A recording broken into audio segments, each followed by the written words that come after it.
ဗုဒ္ဓမေတရဏံအညာနတ္ထိဗုဒ္ဓံတရဏံကိစ္ဆာမိဗုဒ္ဓံပူဇေမိမြတ်စွာဘုရားရှင်တို့ဤတကုတေဇောအာနုဘောတော်တို့ကြောင့်မြန်မာနိုင်ငံသူနိုင်ငံသားများနှင့်တကွကဘာသူကဘာသားအလုံးတို့သည်ဘေးဆိုးကပ်ဆိုးယောဂဆိုးအန္တရာယ်ဆိုးများမှကင်းဝေးလွတ်မြောက်နိုင်ကြပါစေကုန်သတည်းဓမ္မောမေတရဏံအညာနတ္ထိဓမ္မံတရဏံကိစ္ဆာမိဓမ္မံပူဇေမိ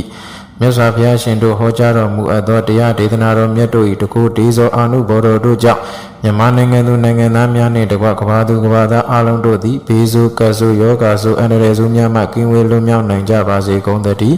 တန်ခောမေတရဏံအညာနတ္ထိတန်ခံတရဏံကိစ္ဆာမိတန်ခံပူဇေမိမြတ်စွာဘုရားရှင်တို့၏တပိသရိယတန်ဃာတော်အရှင်သူမြတ်တို့၏တကုတေဇောအာနုဘောတော်တို့ကြောင့်မြန်မာနိုင်ငံသူနိုင်ငံသားများနှင့်တကွကဘာသူကဘာသားအလုံးတို့သည်ဘေးဆိုးကပ်ဆိုးယောဂဆိုးအန္တရာယ်ဆိုးတို့မှကင်းဝေးလွတ်မြောက်နိုင်ကြပါစေကုန်သတည်း